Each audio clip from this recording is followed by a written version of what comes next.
Hi, I'm Nora Rhoades, a Kansas State Research and Extension agent in the Post Rock Extension District.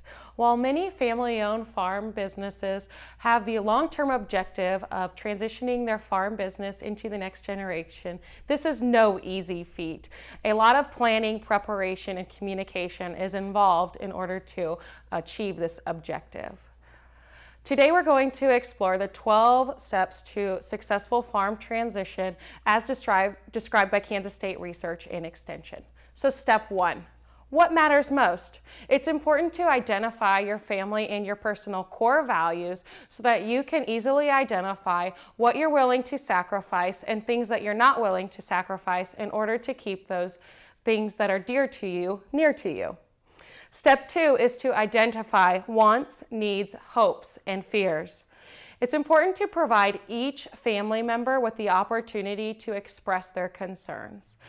Give them the opportunity to ask these questions to themselves and then provide a safe and non-judgmental place to share their opinions with all family members. So let them ask, what do I want? What do I need? What do I hope for? And what do I fear will happen when farm management transitions into the next generation? Step 3, establish a vision, mission statement, objectives, and goals. A common vision holds your family farm transition plan together. It is very closely aligned with your values and it's future-oriented. Your vision leads to your mission statement. Your mission statement is more focused and really represents where your business is at right today.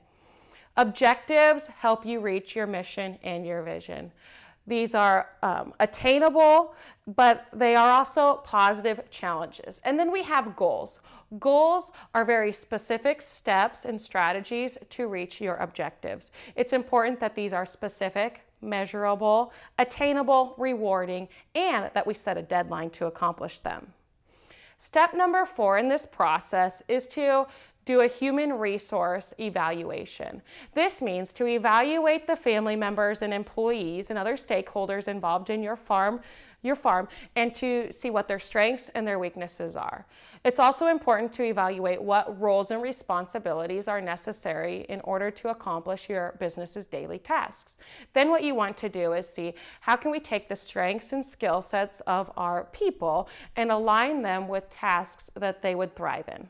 Who's in charge is our 5th step. That's a question that's important to ask. It's important to develop a simple organizational strategy or plan that gives us an idea of how decisions are made and gives everyone an understanding of what expectations are for each role. Have this organizational diagram for how the business is ran now and also what you anticipate it looking like when the succession happens. Step 6 is to ask yourselves, where do we stand financially? Analyzing your financial health is one of the most important parts of successful farm transition. Financial analysis analyzes and identifies where your feasible opportunities are, but also helps you see what do we need to make sure that we reach our objectives. Step number 7 is to ask yourselves, what do we need? And this is where we gather an inventory of what our resources are for your family business. This would include land, machinery, people, what community services and supports are available to you, as well as other partnerships. And then you want to examine these resources and ask yourself, do we have sufficient resources to meet our long-term succession goals, or do we need to acquire, change, or alter any resources to be able to reach our goals? Step number 8 is to do a SWOT analysis of internal and external factors for your business. So examining the strengths and weaknesses of the internal components of your business is important, and it's also important to examine what opportunities and threats from external environmental, potentially maybe it's weather or markets, or maybe it's competitors, what opportunities and threats are out there that could affect how your management strategies and your risk management practices are designed in an effort to reach your objectives. Step number 9 is to evaluate your financial feasibility. So this is creating a projection, creating a projected financial analysis of what you think you would like your farm business to look like, and you want to do it in a realistic fashion. This helps us answer the questions: where am I now? Where do I want to be? And how am I going to get there? A good thing to do each year is to take your actual year results financially and then compare them to your projections, and then you can see if you're on target with meeting your transition and succession goals. Step number 10 is to develop a business plan. So you take all of the information that you've gathered from steps 1 through steps 9, and you combine it into a comprehensive communicated plan. We call this a business plan. Our business plan is a very helpful tool in communicating with family members and employees. It's also very helpful when working with mediators, your lenders, and other stakeholders outside of the family business. Step number 11 is estate planning, retirement planning, and business and examining the business entity buffet. So this is not something that's important only for the retiring generation. We really want to make sure that individuals involved at all ages are involved in this process. It provides a lot of security when you choose the appropriate estate planning, retirement planning, and business entity decisions that align with your own family's unique needs and your business's unique objectives. Step number 12 is our final step, and that's putting everything into action. So this involves a timeline. You need to set a timeline that holds everyone accountable so that you know when tasks need to be completed, who needs to be involved in completing these tasks. And it also provides you with an opportunity to come back and revisit your transition plan so that you as a team can make revisions and alterations as necessary. The other thing is that we want to remember when we're dealing with transition planning is we want to make sure that we respect the retiring generation, but while also providing opportunities for our incoming generation for them to thrive with this business opportunity to maintain your vision long term. To access this particular resource and other transition planning tools, I encourage you to contact or visit your local extension office. Next, we are going to learn firsthand about a unique service available to Kansas producers and Kansas families. Some mobile phone providers think they can just take.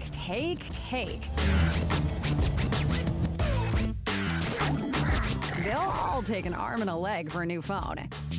Got it. And look out if you go over your data limit. I didn't see that coming. Unlimited data plans as low as $20 per line. Come into any of our stores for a free, upfront, and honest consultation about your data and wireless needs. Nex-Tech Wireless, the carrier you trust. Your home's exterior is the best defense against harsh weather conditions. With insulated vinyl siding, energy-efficient windows, spray foam insulation, and metal roofing from AquaShield Roofing and Construction, you can protect your home from howling winds and ice-cold temperatures. Don't let Mother Nature interfere with the comfort of your home. Call or visit us online today for a free estimate. AquaShield Roofing and Construction. Our team is dedicated to your complete satisfaction. Come on down to Bees Bargains at Smith Center, Kansas. We got the deals. We have a wide variety of inventory like soap, toiletries, toys, mini fridges, even kitchen tables. Everything is new at Bees Bargains, but it's all half the price. Yes, half price. That isn't just a good deal, that's a great deal. And with new items daily, our inventory is constantly changing. That means new great deals are coming in by the truckload weekly.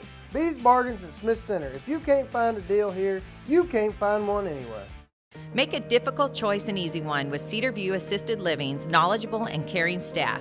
Your loved one will be professionally taken care of as they transition into their new community. With movies, holiday parties, planned exercises, and games, residents will have opportunities every day to enjoy their time at Cedar View. Multiple room styles are available, ensuring a just right fit for your loved one. Come see Cedar View Assisted Living for yourself next to Sternberg Museum. The care you need, the home you want. All right, welcome back. My name is Nora Rhoades, and I am joined with Mickey Armstrong. Mickey is with the Kansas Ag Mediation Service, and she's here to share with us what this great resource can do for Kansans. So, Mickey, will you please share with us what the Kansas Ag Mediation Service is? Okay, well, CAMS has a variety of services that they offer. They offer financial counseling, they offer the legal counseling, and they offer mediation program for Kansas farmers. Great. So what services would CAMS, as many people refer to it in short, could they provide specifically for a Kansas farm family or a producer? What kind of specific things would you be able to assist with? Well, for example, any issue that a farmer may be having, they can go ahead and call CAMS, and sometimes, even if it's not a service that CAMS provides, they have a multitude of resources that they can refer farmers to. Okay. So is there a cost for a farmer or a producer to contact them and say, hey, I'm having this issue, I need some resources? Is there a cost involved in seeking that help? There are some services, and it will just depend on the intake and the conversation that they have with CAMS as to whether there's going to be a cost involved. A lot of the services are at no charge. They have an attorney on staff that can help them sort out maybe if they need to go further than the counseling that CAMS provides. They have the farm analysis program that there is a cost to, and that was helping them decide on the feasibility of their farm and the cash flow and projections of how their farm can operate. The mediation service is generally that is covered by a grant through the USDA. And then the succession planning, though, does have a cost to it. Okay. So your initial phone call in or inquiry with CAMS, is generally free of cost, but it's determined as they determine, what specific service you would utilize. There could potentially be but it would be definitely something that would be affordable and worth the investment. Is that what you're finding as you work with families? Yes, and it could be that maybe CAMS will be subsidizing some of those costs as well. So some of them will be free, some of them will be subsidized, some of them will be at the farmer's expense, but they will be at a more of a reduced cost than what they would be if they had to go out and search for those on their own. Okay, in the private market. Okay, right. Great. So how would a farmer access these services? What's the easiest way to get in touch with CAMS? Well, the easiest way is to call the 800 number. It's basically it's just 1-800-321-FARM, and they're going to either get Shar Henton, or they'll get Gary Kepka, or they'll get Forrest Bueller. Okay. And then they'll do that initial intake conversation and then network them out. Okay, so it's easiest just to give a phone call. Is there a website or anything too with resources? Yes, the CAMS website. And this is something too, if you ever have questions of, hey, I watched this Nex-Tech, recording, and I want to get that resource, and you can go to your local extension office for that as well. So, absolutely. CAMS is a great partner with Kansas State Research and Extension agents. So, as farm families and producers approach farm succession, how do you think CAMS could be most beneficial to them? Well, initially, it's going to be that phone call. Okay. And they'll get them. They will do, as I said, that intake process. What I think people need to understand is that the farm succession program, this is not just a one-time shot. Right. This is like a year, could be more than a year planning in order to go through that. So there are many steps, the 12 steps that you talked about earlier. They will work through those. And so this is a process. It's not, and it may have to be revisited as the farm grows and the people grow and things change. It will have to be revisited at some point in time too. Okay. So regardless of where your family is, whether you're on step 1 or you're in the maintenance and timeline, CAMS is there for you to help you, whether Absolutely. it's structuring your meetings or or determining who needs to be a part of your team, or legal advice, or even the financial analysis that you mentioned as well. Okay. Absolutely. We are going to take a short break, and then we will be back to discuss more farm succession planning strategies with Vicki. Hi. We're looking for insurance. Let's see who's free. When insurance agents work for only one company, their options are simply limited. But a trusted choice independent agent is free to shop many companies for a better deal. Free to do what's right for you. Let us shop for you. Contact Rogers & Associate to learn more. T-Max Trucking, LLC delivers service you can depend on and serves all of Northwest Kansas. They have shale pits located from Logan to Waukene that provide convenient access to your location. T-Max Trucking specializes in road maintenance, and they have a dozer, dump truck, backhoe, and grader to get the job done right. Their locally based business was established in 2012 and is both licensed and insured. Let T-Max Trucking, LLC deliver service you can depend on. What a girl wants in her home kitchen. Ease of use, flexibility, fun, the latest kitchen design, Frigidaire professional real stainless steel for fewer finger smudges, a French door refrigerator, convection cooking, a quiet dishwasher. Have the staff at Genuine Appliance in Hayes demonstrate new Frigidaire professional appliances to find what you want. Genuine Appliance at 1224 East 27th in Hayes. Everything a girl wants. Gove County Medical Center provides compassionate care combined with today's latest technology. We offer a wide range of services to meet the growing needs of you and your family, including surgical and swing bed services, cardiac and cancer rehab, as well as our pain clinic, long-term care, OB, and ongoing lactation assistance. Serving all of Northwest Kansas, our team of doctors and staff are committed to healing through caring. Visit govecountymedicalcenter.org and find us on Facebook to learn more. Welcome back. I'm Nora Rhoades, Kansas State Research and Extension Agent in the Post Rock District, and I'm joined with Mickey Armstrong with Kansas Ag Mediation Services. We're here now to discuss some specific strategies that can help families as they idealize how they want to work through different steps. I went through the 12 steps that Kansas State Research and Extension really recommends to build a strong transition plan. So, Mickey, how are family farm business conversations a little bit different than a family gathering?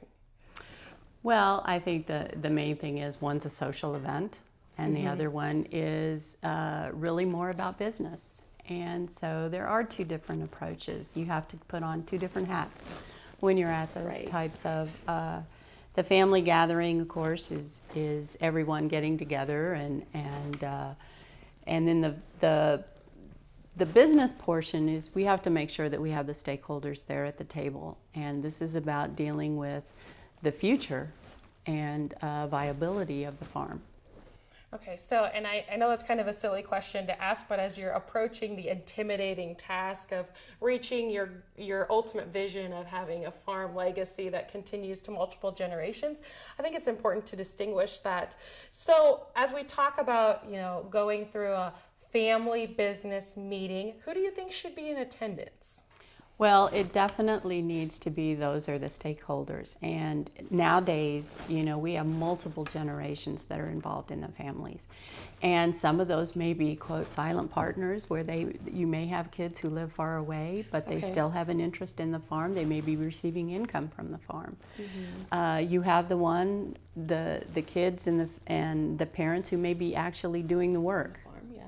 So it's up to the family to decide who are those stakeholders, who need to be present, and does that mean spouses, not just the children who are the direct descendants, but does that mean spouses?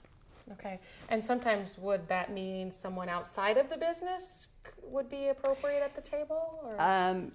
I think that depends on the family. If there's a financial advisor, that might be somebody that they want to include. It may be someone who they really depend on for advice, but that would have to be probably in agreement with all the family members. Right, right. So definitely something, it depends on what step you're in. Absolutely. So where do you recommend a business meeting for families to be held? Well, again, that's kind of up to the family. We always talk about that, you know, if you're going to do it on site at the family farm, what are the pros and cons of that? Okay. You know, does that give somebody more power if you're doing it at at the family farm? You know, maybe picking a neutral place would be better.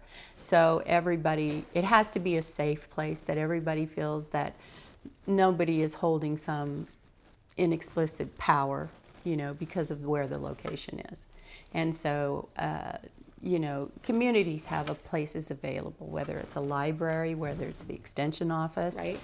You know, churches, you know, we've done mediations in churches, so, you know, it's possible that could be a safe place. But everybody has to feel comfortable about the place. Right, so it's not necessarily appropriate to assume that's going to happen at mom and dad's kitchen table. That Absolutely. might not be the appropriate place. And I'm glad you brought up reaching out to your extension agents, because I have worked with clientele throughout our post-rock district with helping them idealize, hey, where would be the most common ground for all of these stakeholders to meet. So that's a great place to start too.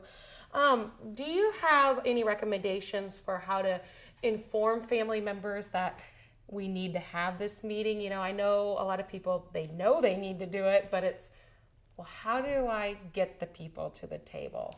Well, CAMS can help with that. Okay. CAMS can provide instruction, and they can help the people walk through. They can give them pointers as to how to maybe do those initial steps. You know, it may be that at a social gathering the topic comes up.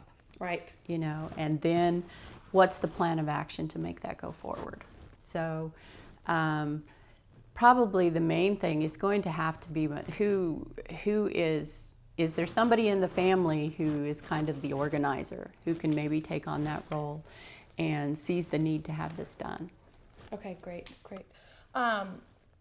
What strategies can help accomplish the goals at the meeting? Well, generally you're going to have a mediator, facilitator in there to help those people articulate what their goals are. And you know, sessions that I have been involved in, you may have to give them time or give them a homework assignment and say, come to the meeting, but before that I want you to articulate, maybe write down what are some of your goals. Yeah, so is it appropriate for a family farm business, I mean family, we're talking family here, to have an agenda, a clear objective of, hey, we're going to start at this time, we're going to end at this time, and before we leave, we're going to have at least some action items? That sounds very corporate. Is it appropriate for family business meetings to kind of follow the same? It does, but when you're thinking about, sometimes structure provides help. You can always ease up the structure later on. Okay. But from the beginning, maybe a little structure would be a good thing. And you know, the mediator, the facilitator will work with the family and find that balance for them. But structure kind of helps keep everybody on task.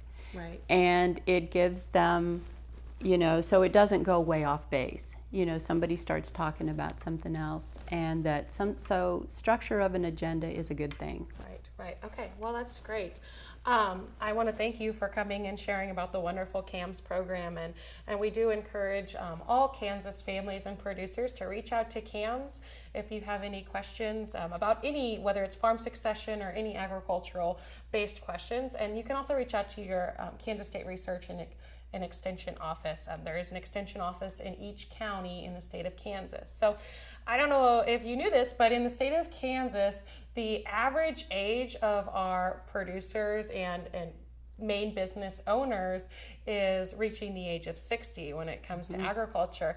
And so that means that the large majority of our ag businesses, particularly the family farm, they're already in the planning process, they're avoiding the planning process, or they have accomplished a a successful transition plan working through those 12 steps. So this is not something that's going away as we transition a retiring generation and move into new managers. And so there's a lot that we can learn from there. So definitely reach out to your Kansas State Research and Extension office and to the Kansas Ag Mediation Service. Thank you.